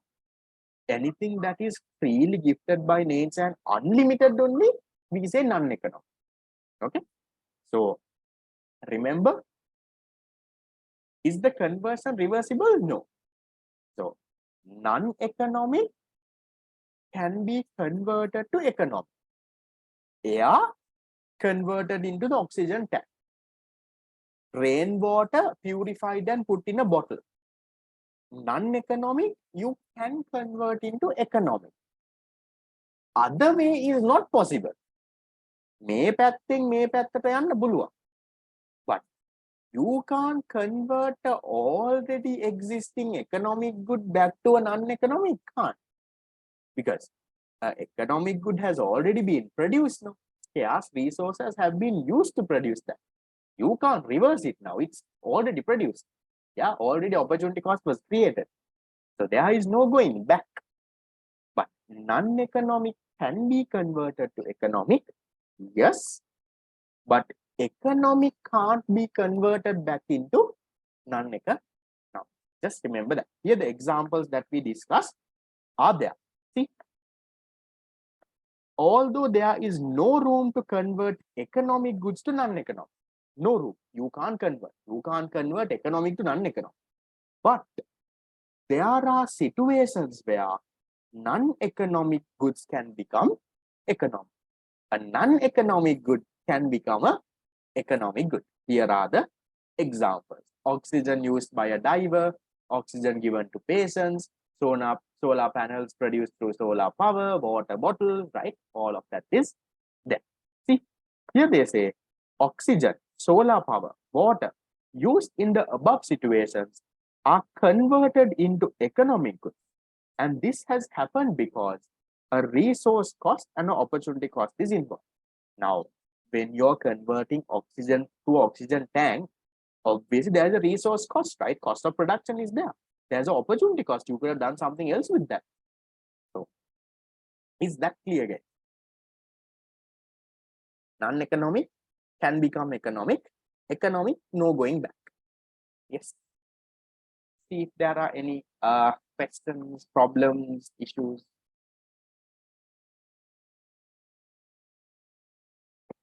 Yeah. Okay. Then goods is done. Now we have bad. Now we did good, no? We'll do bad. What is bad? We say an economic bad is the opposite of a good. Bad is opposite of good. That we know now. Why are they telling us that? Remember, we said a good is something that gives us positive satisfaction. A good is something that gives us positive satisfaction. We feel good. So we will pay money and buy it. A bad is something, an economic bad is something that gives you negative value. Or in other words, that gives you negative satisfaction. See, a bad is an object whose consumption or presence lowers the utility. When that is there, that gives you negative satisfaction. Gives you what? Negative satisfaction. That is what you call an economic bad. What's an economic good or a good? Good is something that gives you positive satisfaction. When you have it, you will love it, you will pay a price and you will buy it. Economic bad is something, when that is there is negative satisfaction. Example, garbage, right? Other examples I can give, guys, is traffic, right? In these countries that are snowing, right? You can even say snow sometimes. Not the now we think snow is very nice, no, but you know when you are in a cold country, sometimes you know when snow is there, you can't even go in the road. You have to clear the road, right? You know you would have seen in movies and all. Yeah, traffic. Then you can even give diseases, right? COVID-19, this and that. Those are all economic bads. When that is there, that gives you dissatisfaction, negative satisfaction, right? So now if I ask you guys, if you take something like cigarette, is it an economic bad or an economic good? What do you all think? Think. Economic bad is something you will pay money to get rid of. With that idea, think. Economic bad. Now something like garbage, traffic, snow, diseases, you will somehow try to pay money and get rid of it, no? Puluwan tarang, you will try to go away from it, no? So something like cigarettes, or let's say alcohol, let's say any drugs, ganja or heroin or whatever. Is that an economic good or an economic bad?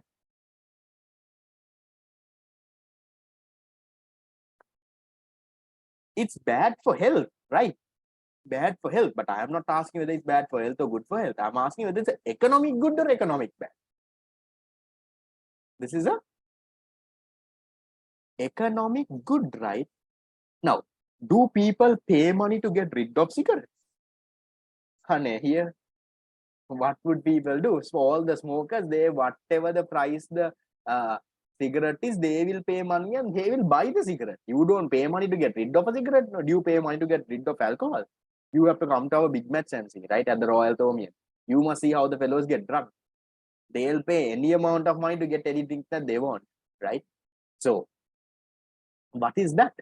Economic good. It's bad for health, right? Now, don't think like a doctor and say this is economic bad. Easy way to remember is think, will people pay money to get this? Now, they are paying money to get this means that is giving them some satisfaction. That is a good. If they are paying money to get rid of it, now think something like garbage. Do you all give something to the garbage guy every month? Yes, at the end of the month or at the beginning of the month. Some amount of money does he come and ask you?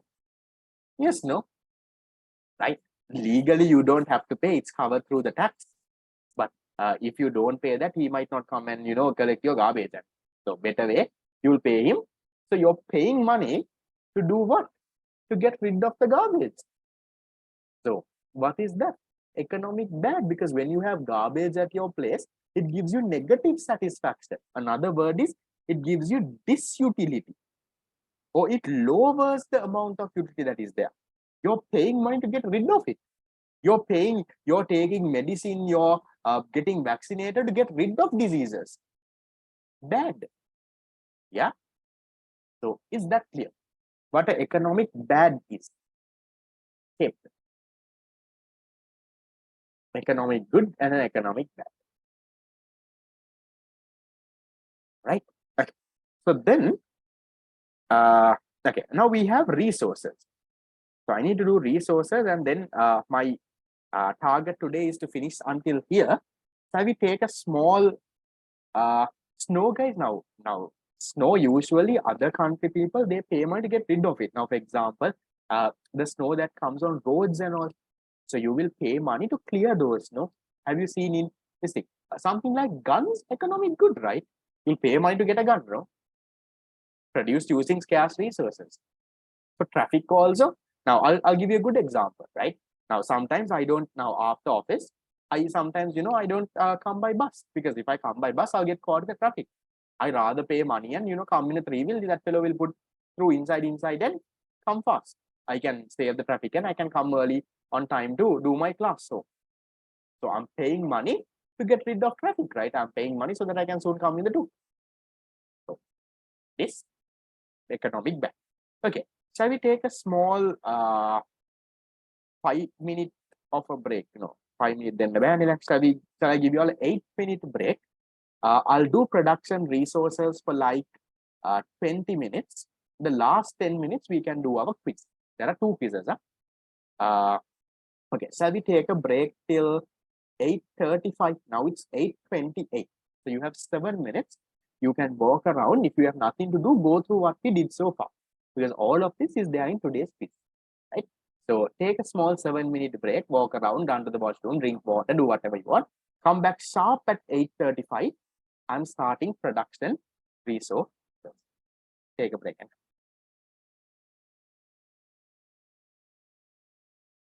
Okay, shall we start, guys? Hoping that you all are back. Okay. So we'll take around 20 minutes.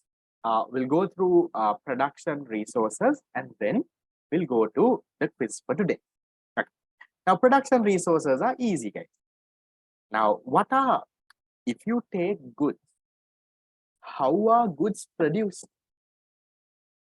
Goods are produced using resources, no? Goods don't fall from the sky, no? Pens and pencils and whatever, do they fall from the sky? No. How do you produce them? You produce them using resources. So what are resources? Resources are, we call, the inputs. Inputs used to produce goods and services that fulfill human needs and wants are called resources. So what are resources? Resources are the inputs that we use to produce goods and services. Now, these resources also, there are 2 types. Now, what are resources? Resources are the ones that are converted into goods and services, right? Goods. Now, Resources also, now goods we told there are two types, economic, non-economic. Resources also I am telling you, there are two types. What are the two types?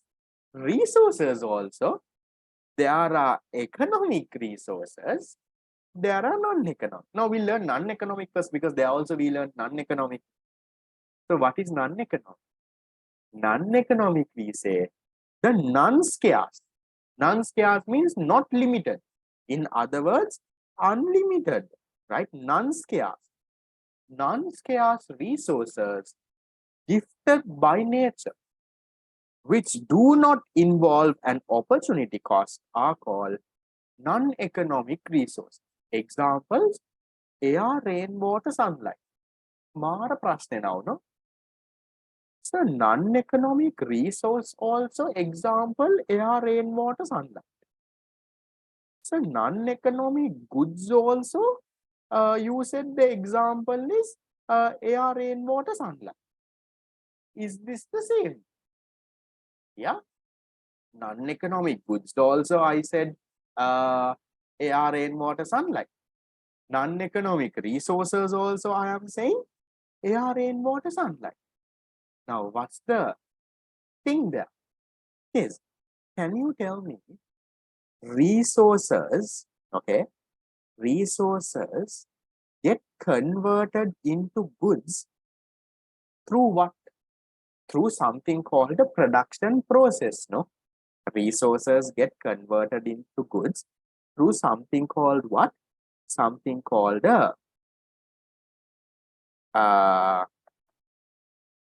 production, through something called a production process. So if you take economic goods, yeah, so you have a okay, now we'll take this class we look. So to produce this class, can you tell me what are the resources? What are the resources to produce this class? Now this class is a good. Okay, so we need a laptop. Then okay, there is Wi-Fi. Then there is my labor, right? I am also resource, right? You need arset. Okay. Then you need you need internet. Okay. So Wi-Fi, internet will put together, right? You might have to have tools. So these are the resources.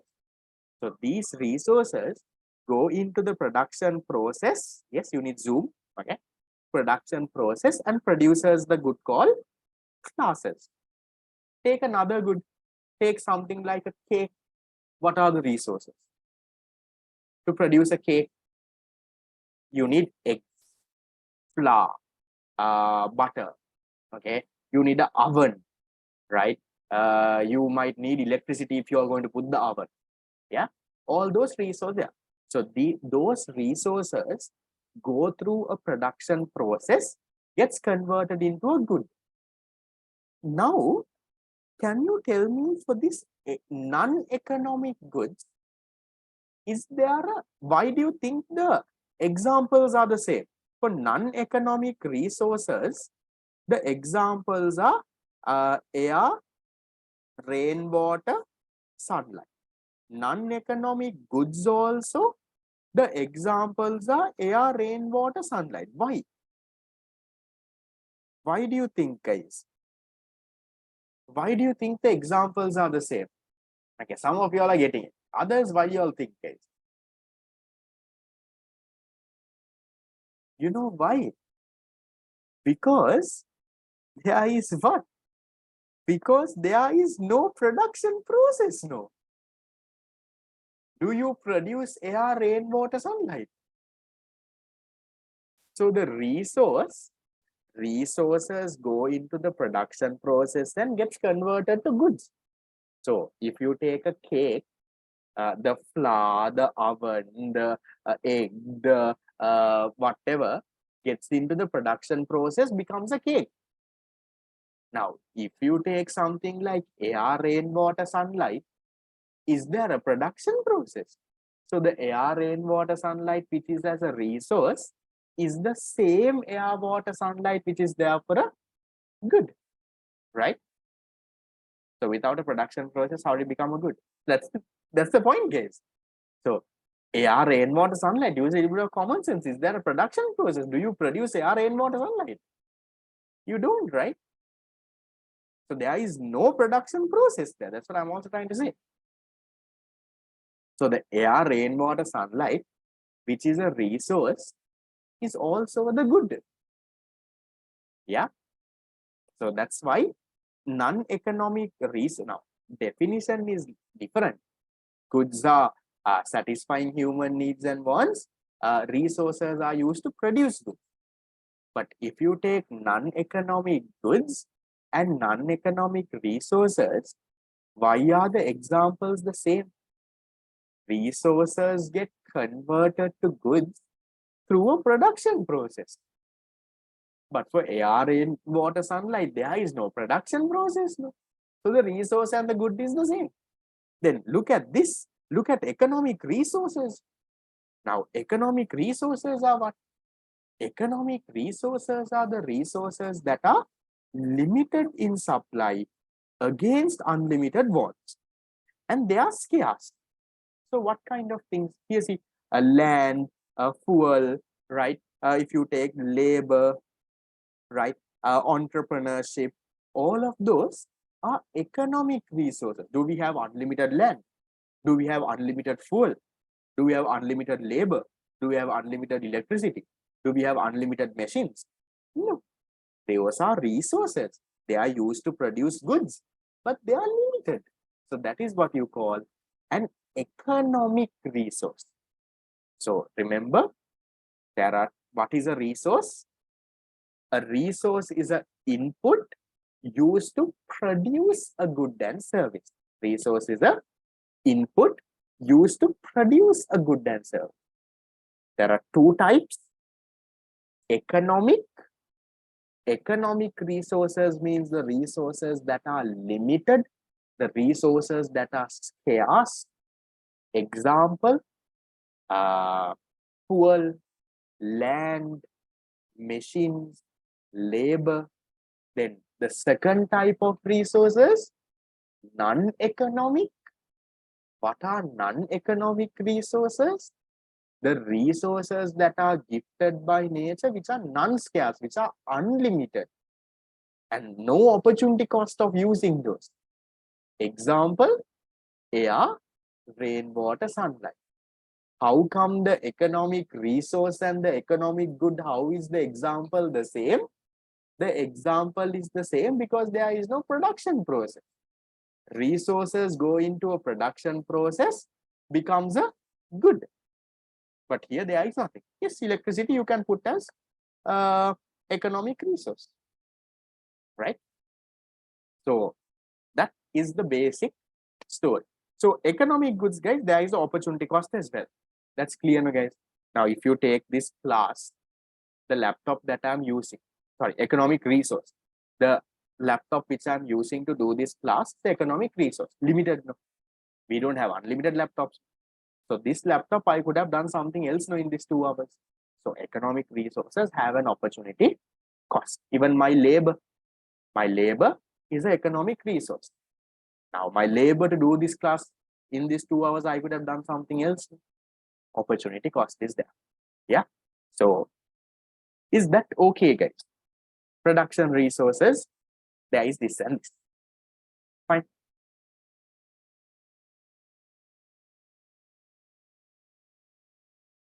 Yes. Okay. Now, then guys, there is this part called natural resources. I don't want to touch on it today. We'll do it freshly in the next class. So next Monday, most likely, we'll touch it on this, right? I just want you to, I can't remember if I put a question or two from the other areas, guys. That's why. So just I'll, these one. Okay, we'll think, okay, we'll come to this later. So remember, I told you economic resources. Economic resources, remember the resources that are limited. These economic resources are the resources that are classified as the factors of production. Can you all tell me what are the 4 factors of production? Easy question. You would have learned this, I don't know. I'm hoping you all would have learned this in O level. What are the 4 factors of production?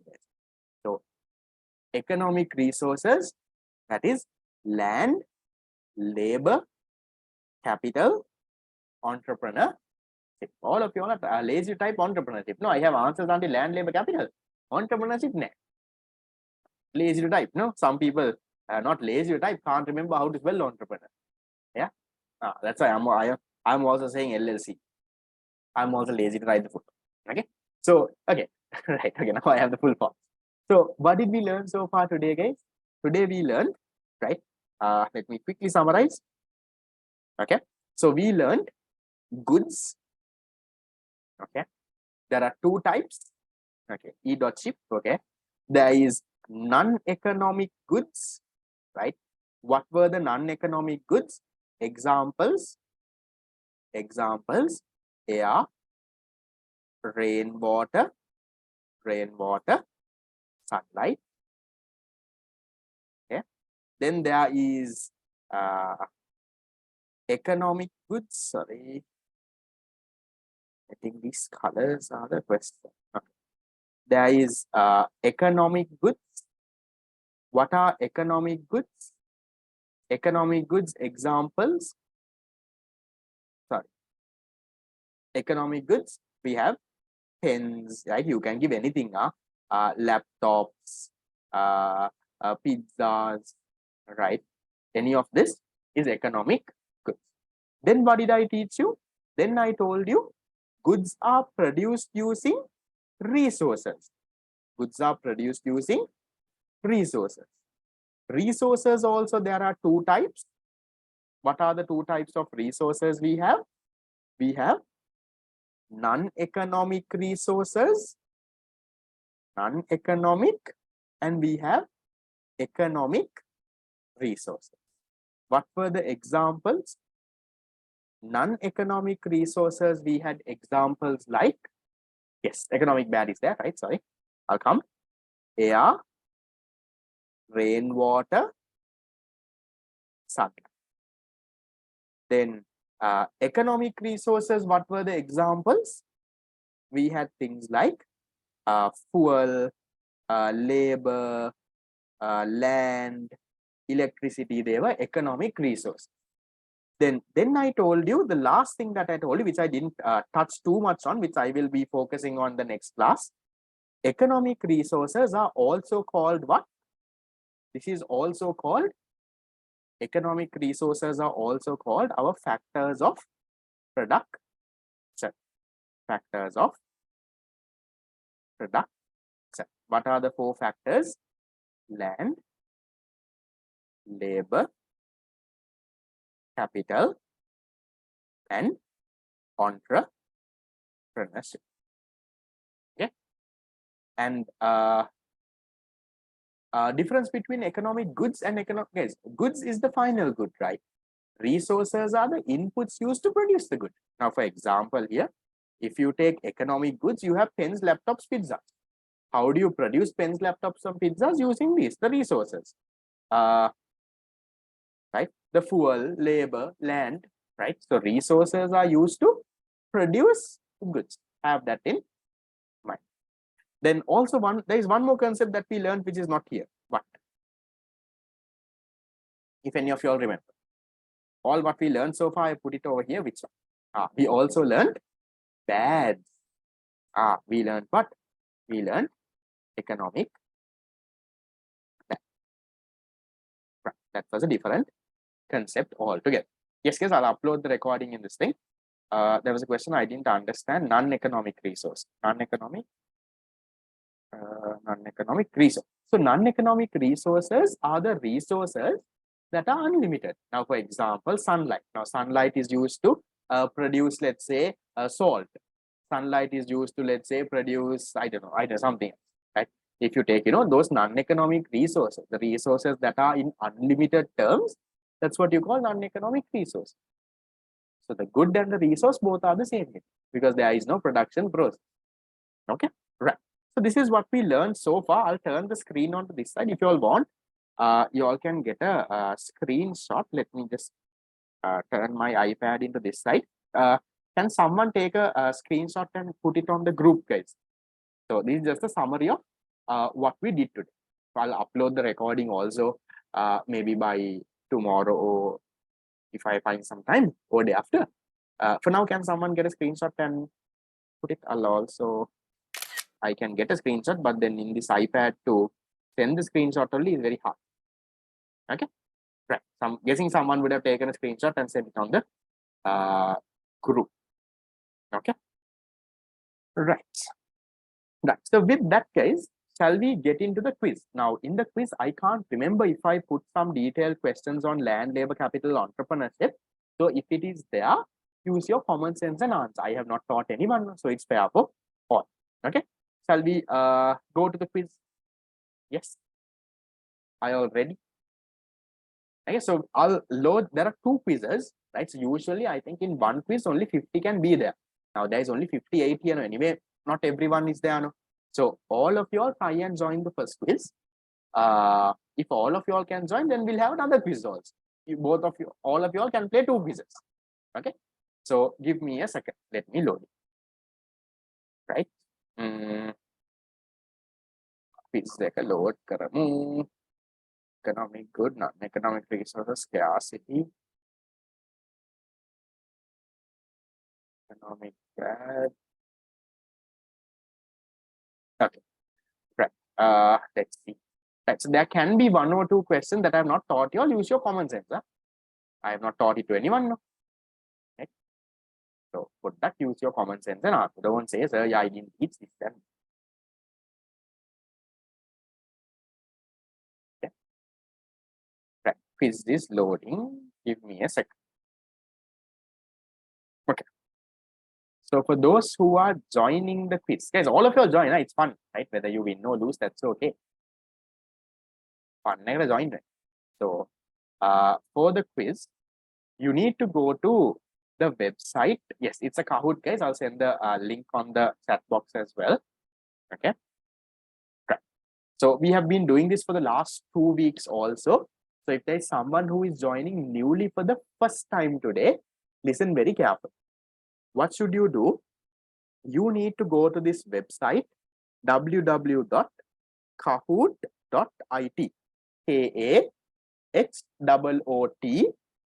not .com, .it. And then they'll ask you for a game pin. Enter this game pin, 7098695. What is there on the screen? 7098695. Enter the game pin, enter your name, click on join. That's what you need to do. Once again, you need to go to the website www.kahoot.it, this one. They'll ask you for a game pin, enter this 7098695, enter your name, join, or else you can click on the link that I have sent on the chat box. That will directly take you. So you can join through your laptop, through your phone, anything you can join. As long as it's a smartphone. As long as you have internet, you can join on anything. Okay, so far there are how many people?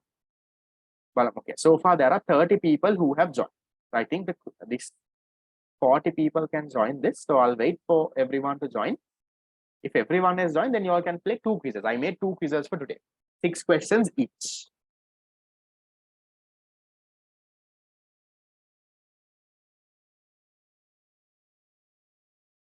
Okay, so I'll give 1 more minute, guys, and then we'll start. Okay. So far, there are 34 people who have joined. So in this class right now, there are 50 apart from me. That means there is another 16 people who are there. You all can join. Yes, so even in the middle, you can join. Okay. Now, some of you all must be running to find the phone and all of that. Even in the middle, you can join. This is not locked. So you can enter this game pin that is on the chat box and you can join. So I'm starting, guys. There are 36 people. So maybe we can have 2 quizzes today. Okay, we'll start. Remember, guys, you have to answer faster. There's very little time. Question 1. An economic good is one which has an opportunity cost, is available at 0 price, makes a profit, is provided by the government.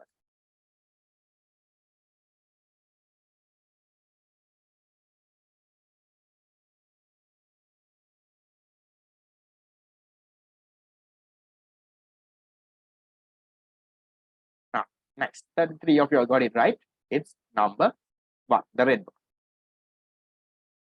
So this is the leaderboard for now. Let's look at the next. Question 2. Which of the following is an example of a non-economic resource? Singaraja Forest, sunlight, graphic designer, petroleum. Non-economic resource example. Very easy, huh?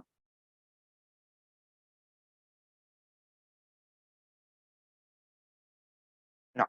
Sunlight. Sunlight, not the Sabankate. Okay, this is the leaderboard for now. Balamu next one. 3. Scarcity of resources leads to decreased demand for goods and services, increase in availability of resource, the need for economic planning and allocation, abundance of resources for everyone. Use a little practical knowledge and answer. Scarcity leads to what?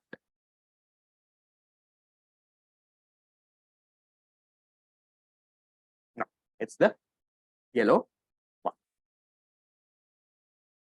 Let's look at the leaderboard. Okay, so we have Hamda on top. We have Zaina, Mitra, Zainab, and Aska. So 3 questions gone. There are 3 more questions.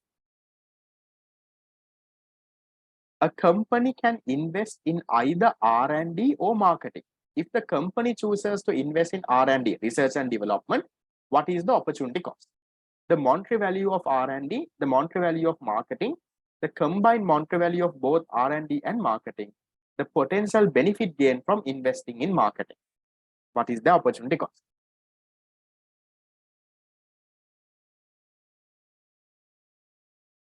No. Opportunity cost is whatever benefit they could have gained from marketing. Okay, this is the leaderboard now. It looks like very, very close. Everyone is. Okay, question 5. What is an economic bad? A good that is considered desirable, a resource that is abundant has no market value, product or service that is not subject to demand, a type of good that is harmful or undesirable for society and individuals.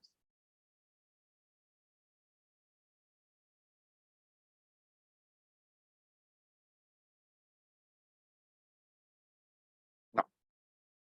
Can be undesirable, right? Undesirable means people don't like it. You will get rid of it as much as possible, right? Diseases, traffic, and all of them.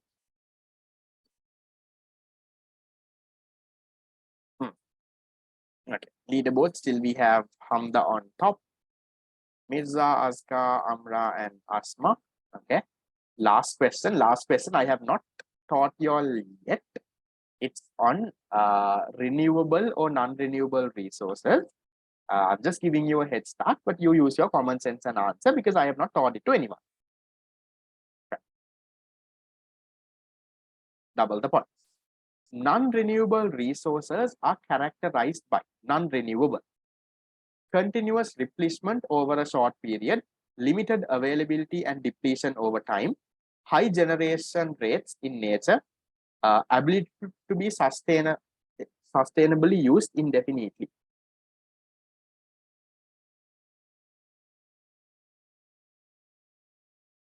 No, nice. Most of you got it correct also. So non-renewable resources, guys, things like coal, things like gold, diamond, they are limited availability and gets depleted over time. Right? Good to see 19 of y'all get that correct. Right. We look at the podium. Right. So in third place, so right, we have Zaina in third. We have Mirza in second, and whom do we have on first? We have we have Hamda on first, whom we have on fourth and fifth. We have Sahani and Anisa on fourth and fifth. So let me get a screenshot of that as well and save it. Okay, so congratulations, guys. Good job. Shall we play the second quiz also? Are you all ready for it? It's 9-1 though. We can play them. Yes. The winners, guys, I'll go with a reload of 300, 200, and 100. So if you're first, you will get a reload of 300. If you're second, you get a reload of 200. If you're third, you get a reload of 100. But you need to drop me a message because I would have not saved all of your numbers and all. drop me a message, sir, I was first in this quiz. This is my number, right? So send a message like that. Then I will send you the reload. Okay. So don't send now itself because sometimes you might win the next quiz. Right. So let's go to the next quiz. Give me a second. There's another quiz. So for those who didn't win this quiz, there is another quiz. Don't worry. Everyone can participate because it was not full. I anyway made 2 quizzes. Let's see, where was it? My second quiz. Wait, let me load it, guys. Hold on. Put in. 3 seconds.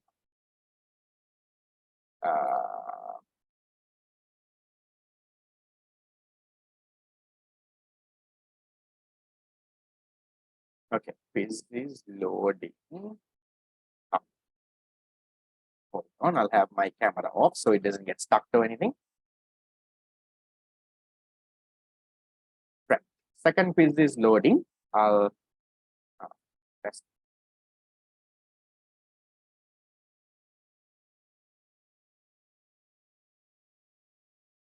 Okay. Is the game pin the same?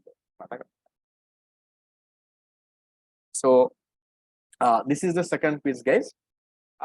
Same method, right? If anyone hasn't joined the first quiz, go to the website www.kahoot.it. Enter the game pin 7033754. Let me send it again. 7033754. They'll ask you for your name. Enter your name. You can join. Okay. So currently there is 26. I'll wait for a couple of minutes and then start.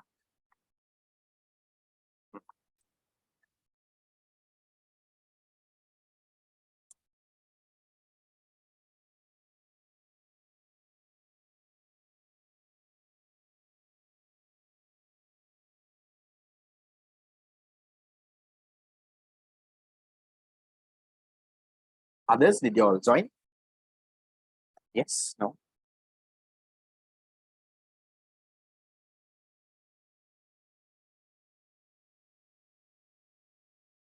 No. Right. We'll start, guys. There are 36 people. I'm starting. You can even join from the middle. Okay.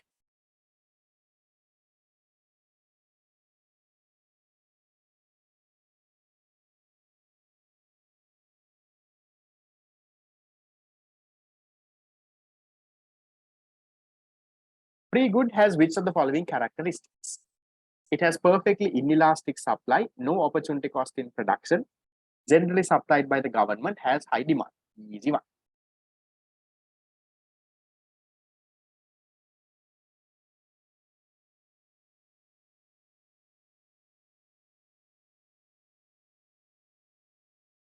Has no opportunity cost in production.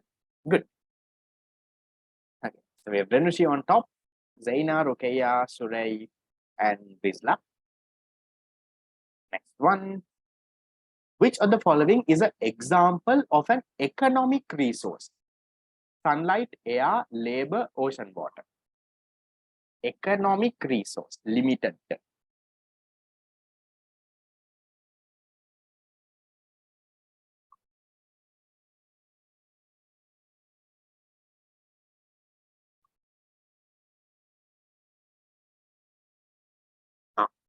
So answer is labor. Okay, look at the leaderboard. Okay. So we still have Renushi on top, Zaina, Rizla, Rukeya, and Salma on following. Next one. How does scarcity affect the allocation of resources? It ensures unlimited resources for everyone, reduces the need for economic decision making, forces society to make choices and trade-off, eliminates competition among individuals. How does scarcity affect the allocation of resources? No. Scarcity forces societies to make choices, right? Because of scarcity, you have to make a choice. So why did you all say unlimited resources? Leaderboard. Okay, this is a leaderboard for now. Next one. A farmer can either use a plot of land to grow corn or plant soya bean. What is the opportunity cost in this scenario? monetary value of corn, monetary value of soya bean, combined monetary value of both corn and crops, potential benefit gained from planting the alternative crop.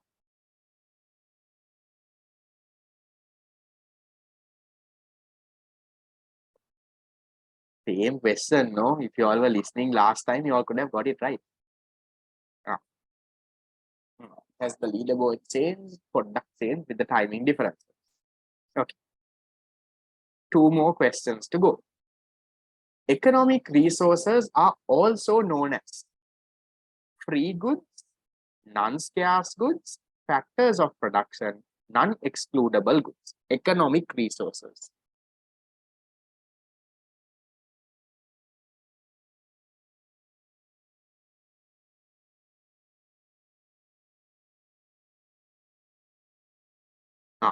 Known as the factors of production. The last thing that I taught you. Leaderboard. Okay, very, very close. Huh? Right. Last question, double the points. Renewable resources are characterized by continuous replenishment over a period of time, limited availability and depletion over time, finite quantities with no possibility of regeneration, ability to be sustainably used indefinitely.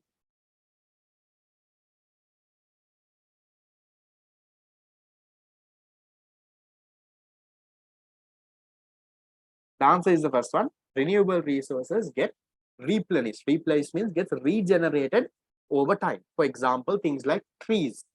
They are natural resources, but they get regenerated, right? No matter how much you cut, it comes again and again and again. Okay, so we look at the leaderboard. Whom do we have? Right, we have Majid in third. We have Rabia on second. And whom do we have on first? Right, we have Renushi on first. Whom do we have as fourth and fifth? Okay, so we have Anisa and Shamla on fourth and fifth. Okay, I'm guessing there were 3 new names. Different names from the different quizzes. I'm guessing. I don't know. I can't remember the names. Okay, so with that, the quizzes are done, guys. So I'm repeating once again. The 4 free classes are over with today. Right? It was an absolute pleasure teaching all 4 of you all. I'm guessing you all would have, not all 4 of you all, teaching during all 4 classes, teaching all of you all. Right? I'm guessing you all would have learned something during the 4 classes. I'll upload today's recording also onto YouTube and I'll share it with you all. So good luck with your whole A-level journey, whether you continue it with me or whether you continue it with anyone else. That's completely all right on my end, right? So good luck, do well. And remember, it's not a competition, right? A-levels is not a competition. Life is not a competition. Just be happy, do good. That's the ultimate message that I want to give you, right? So always be a good person in life, right? Things will be great. A-levels is just an exam, which we will try our level best to do really, really good. But remember, it's just a normal exam. It's a piece of paper. It's an exam. Yes, it will help you a lot in life, but A-levels is not life. There is much more to life. Be a good person, right? Have fun, be with your friends, do whatever you all want, enjoy life. So with that, all those who are continuing classes, I'll see you all next week. Please make sure to settle the fee on time and register. You can pass the message to your friends as well. The rest of you all, good luck. I'll hopefully see you all someday. See you and bye-bye.